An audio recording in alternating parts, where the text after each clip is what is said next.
On today's Throwback, we're going to be looking at the very large Build-A-Figure from the Marvel Legends line. Today we're going to be looking at the fully assembled Sentinel.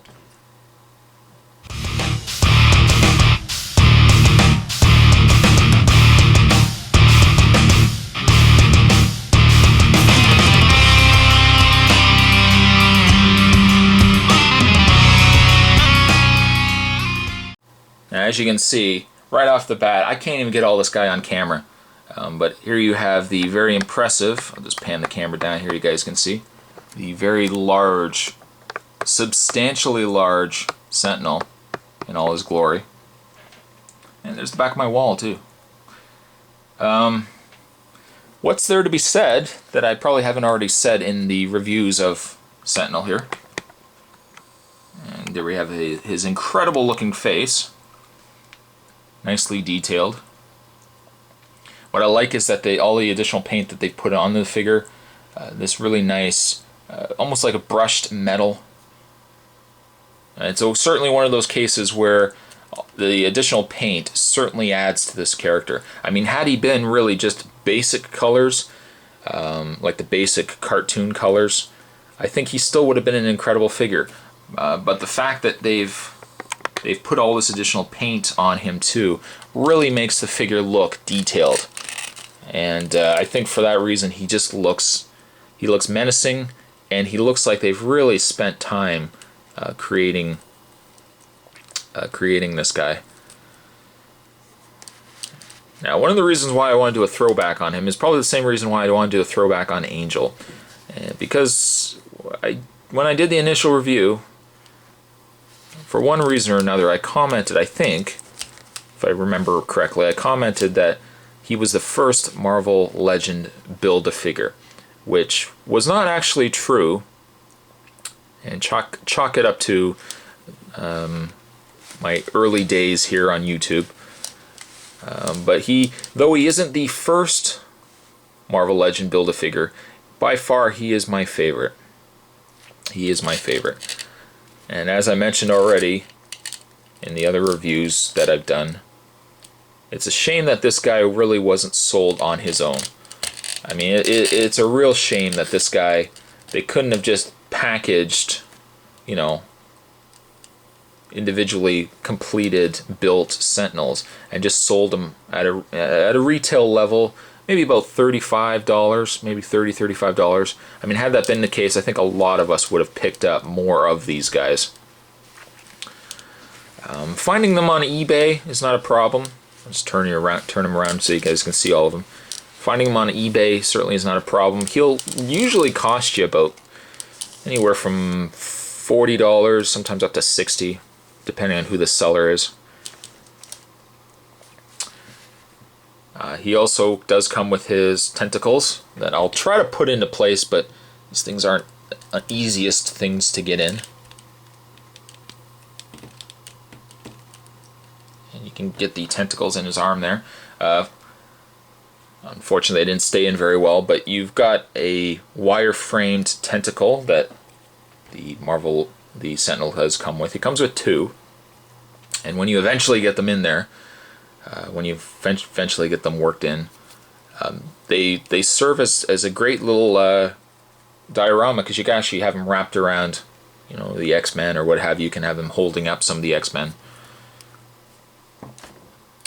Unfortunately, I wish I could get all this guy on camera, but I think in order to do that, I'd have to pan it back considerably far, and I'd probably have to move the camera probably to at the back of my room just so I could show all the figure at once here.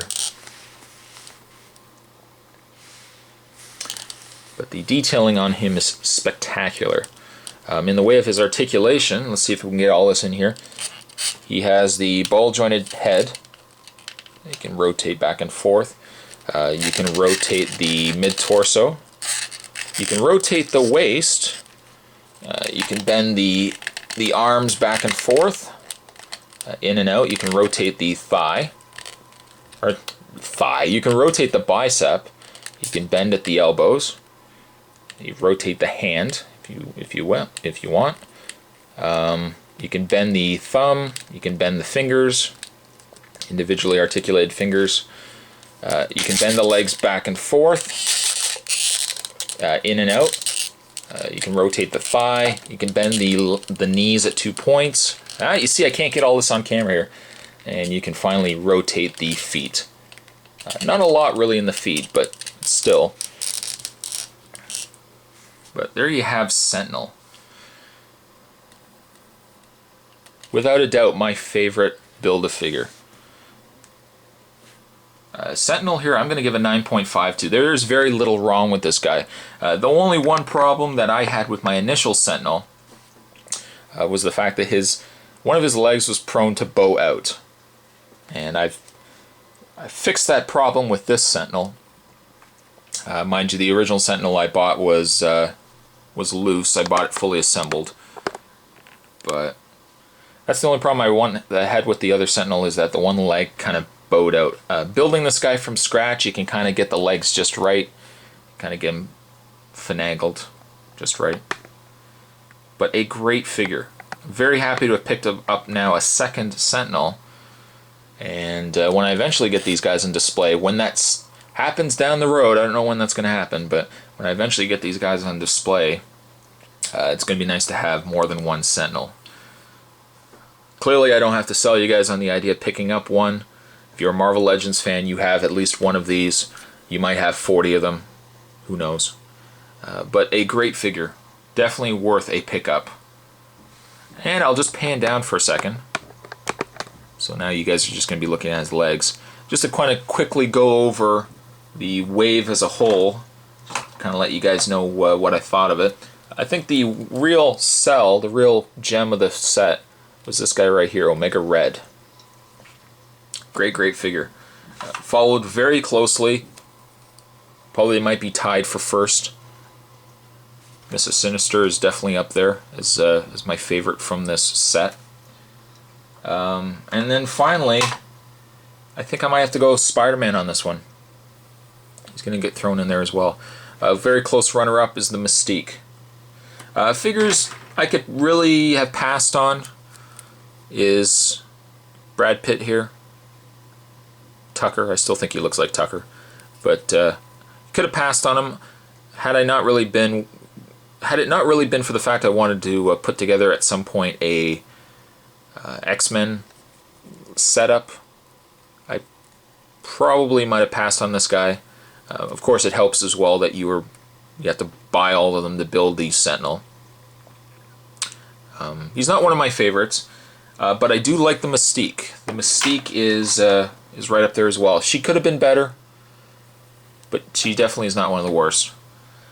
Figures also not really all that interested in was the Black Panther. And I chalk this up really more to the fact that I just don't follow Black Panther very much. Had I followed him, he probably would be a figure I'd like a lot more. And lastly, the disappointing figure of this wave, there's always got to be one of them, is the Cyclops here. He feels very basic, especially compared to the other figures. And I'm curious to know when this guy was made, when the initial mold was made, because he does seem very basic. And the sculpt is not one of the best.